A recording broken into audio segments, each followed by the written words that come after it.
کەرکووک بەم ڕۆژە گەیشت. سەرەتا من پێم خۆشە لەم میبەرەوە باسی شەهید بوون دەکرێت لە خۆپشاندانی ئەوڕۆ. من لێرەوە سڵاو بۆ ڕەحی پاکی ئەو شەهیدە کە ناوی دەنم شەهیدی گێرانەوەی شکۆ و سەروەری بۆ خەڵکی کورد لە شەهیدی خۆ لە چەماندن لە کەرکووک. داوای هەرچی زوو سەلامەتی و چاکبوونەوە بۆ بریندارەکان دەکەم و سەلامەتی بۆ ئەو گەنجانە دەکەم کە ئێستا لە کەرکووک لە دژی ئەو زوڵمەی کە لە کەرکووک دەکرێت لە 16 ئۆکتۆبرەوە تاکو ئێستا ڕاپەڕیەوە خۆپشاندانێکی هێمنانە دەنگی خۆی دەیە دەنگی خۆی دیارە لەم وڵاتە بە ئاسانی یعنی بە داواکاری بە لێدوان بە هیچ شتێک بە ڕێ یاسا و دەستور و قانونەوە دەنگت ناگات. دیارە ئەمان ئەمڕۆ کە جانپڕ بوو لێ دەڕشتێت دیارە خەڵکی کەرکووک لە 2017 لە 16 ئۆکتۆبرەوە هەست بە نامۆبوون لەو شارە دەکات، یعنی هەست دەکات کەسێکی غەریبە لەو شارە تووڕەیی خۆی پەنجی خواردوێتەوە گەشتە ئەوەی کە ئەو بۆ 5-6 ڕۆژ دەچێت یعنی گەشتۆتە ینی زێدەڕی و تعدا گەشتە ڕادەیەک کە تۆ بینایەکی چەند مەتری 1000 مەتری داوا دەکەیت ئەوان پیان وایە شکۆی هەموو عێراق لەو بینایە کۆبووتەوە. تەسەوور بکە تۆ مافت تۆ خەڵکی کەرکووکی و کوردستانیت کەرکووک کە کوردستانیە و لەوەتەی هەیە سازشی لەسەر نەکراوە ئێستا هاتوتە سەر ئەوەی تۆ بینایەکی چەند 1000 مەتری داوا دەکەیت ئەوان بە شکۆی وڵاتی دەزانن. بۆ بە شکۆی وڵاتی دەزانن لەوەیە بە شکۆی وڵاتی دەزانن ئێمە لەو ڕۆژەیە لە شتێک کنایان لێنا بوو ئۆپراسیۆنی گێرانەوەی ئاشتی بۆ یان ئاسایش بۆ کەرکووک لەناو دوو کەوانەیە کەشتیوانیە ئەوان پێیان وایە لەو ڕۆژەیە بە قسەی خۆیان لوتی کوردیان شکاندووە ئەو بینایەش کە بینایی ئەنجومەنی سەرکردایەتی کەرکووک گەرمیانی ئەو کاتی پارتی بوو ئێستا بینایی ئۆپراسیۆنی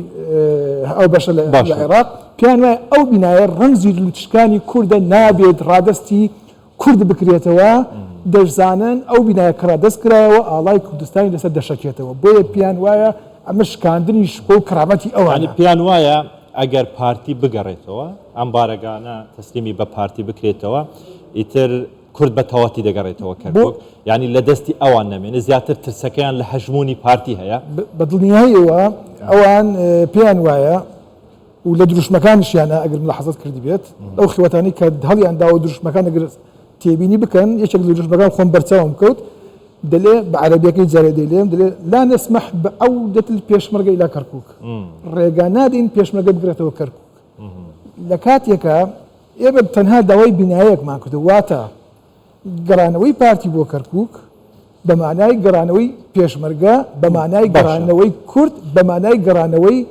ئاڵای کوردستان بۆ دەستی ئەو پەیکەری کە بە ناحەق لە 16 ئۆکتۆبرەوە ئاڵای عێراقی دەستدراوە. بەڕێز ساڵەبانی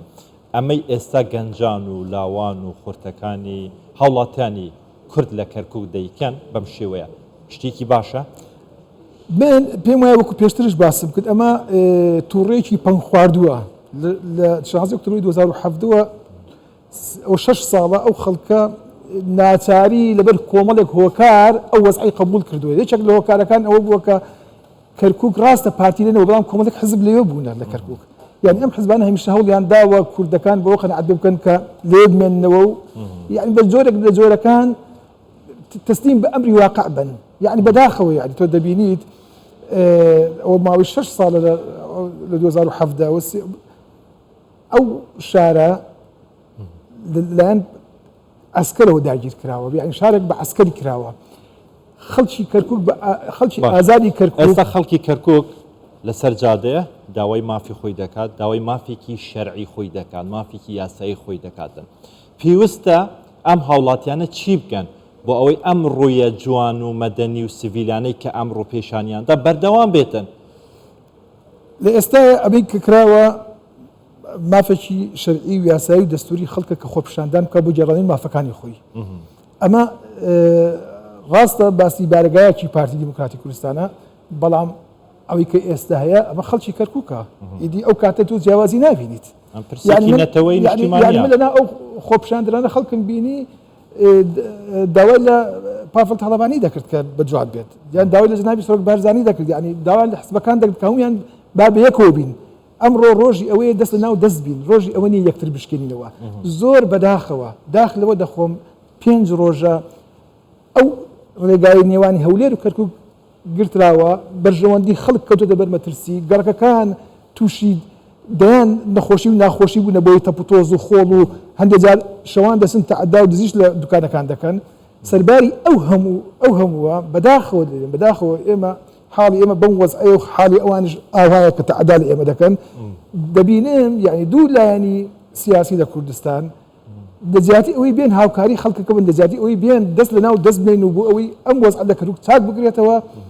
دێن دەبنە تەرەفی بەرامبەر لە مۆزوعە یعنی دێن باسی ئەوە دەکەن کە ئەمەی ڕوو دەدا لە کەرکووک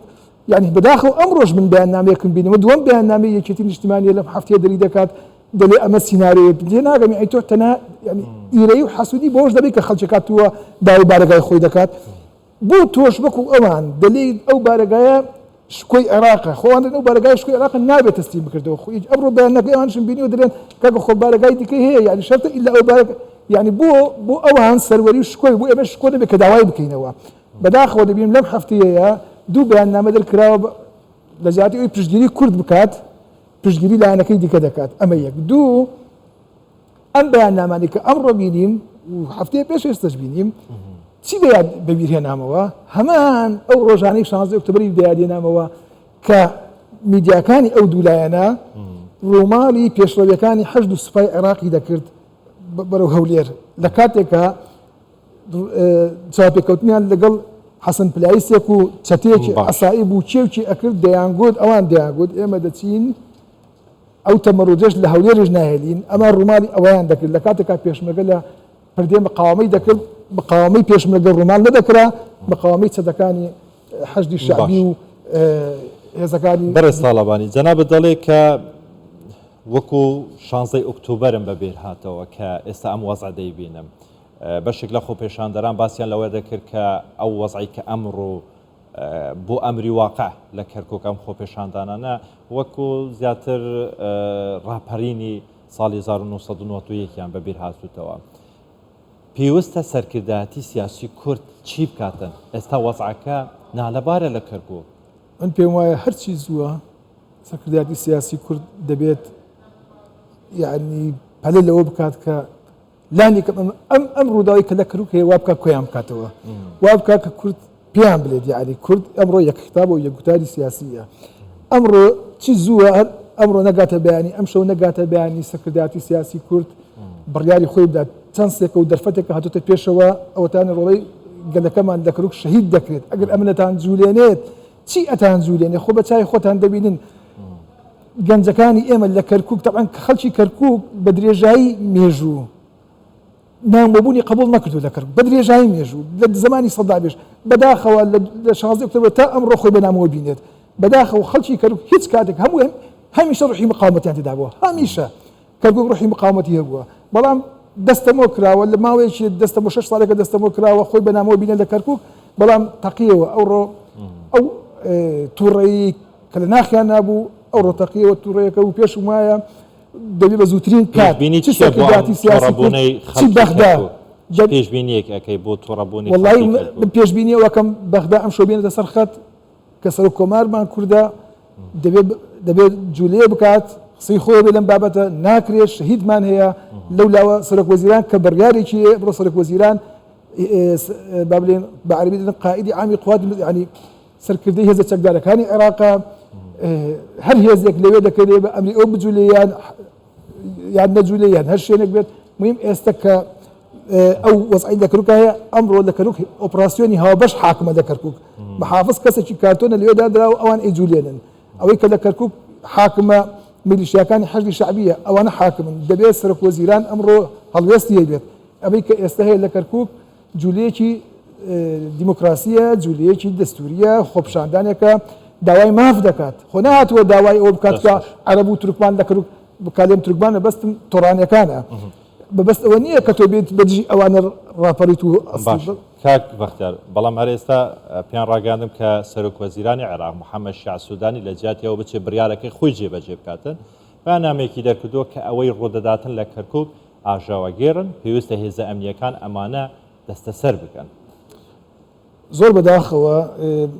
بەڕێز شیع سوودانی کە کورد پاڵپشتی کرد بۆ سەرۆک وەزیران و خۆی هات بۆ لای جەنابی سەرۆک داوای ئەو پاڵپشتی کرد چاوەڕێی ئەوە ناکرێت و چەندین جارش کورد سەرکردایەتی سیاسی کورد و جەنابی سەرۆک بەرزانی و جنابی سەرۆکی هەرێم و جنابی سەرۆکی حکوومەت پاڵپشتی خۆیان بۆ ڕاگەیاندووە لە هەموو دۆخێکە بەڵام ئەمڕۆ چاوەڕێ ئەوە نەدەکرا من نازانم چاوەڕێ ئەوە لێ ناکرێت کە ئەم قسانە بکات کە بەدام ئەو تەسریح و لێدوانەی داوە پێویستە سەرکردایەتی کورد سەرۆکایەتی هەرێم جنابی سەرۆک ڕابەری گەلی کورد پێت وایە دیراسەی بابەتەکەی نەکردووە بڕیاری داوە یان بڕیاریان دەبێت لانی کەم پەیوەندی لەگەڵا بەسترێت ڕەنگە وێنایکی دیکەیان بۆ گواست بێتەوە دەوروبەرەکەی یان قیادەی عەمەلیات یان ئەوانەی کە شۆفێنەکانی دیکە خۆت دەزانی ئێستا ئەمڕۆ لە عێراق ئەوی پێیان دەکوترێت حەشدی شەعبی باڵادەستە لە ناو دەم و دەستگاکانی حکوومەتە ڕەنگە لە ڕێی ئەوانەوە هەندێک پایامشتی پێگەشتی بێت ئەو بەیاننامەی دەکردێت بەڵام پێویستە خەڵکی سەرکردایەتی ئەمەش بێدەنگ نەبێت تا ئێستا بەپێی ئەو بۆ بەختیار ینی لێرە بەڕاستی جێی سەرسوورمانە کە هاوڵاتیانی کورد بە شێوەیەکی مەدەنیانە سڤیلانە هاتوونەتە سەرجادە لە ڕێی مایکی کوردستان 24 داوایان دەکرد بەڕێز محەممەد شیا سوودانی تەداخل بکە چارەسەرێکی ئەم بابەتە بکە ئەمە وەڵامی محەممەد شیا سوودانی بوو بۆ خۆپێشاندەرانی کورد کە بە شێوەیەکی هێمنانە داوای مافی شەرعی و دەستوری و یاسای خۆیان دەکرد بەڕێز بەختیار تاڵەبانی چاودێری سیاسی سپاس بۆ شۆڕۆبێتەن و لە ستودیۆ گەلمەداوەی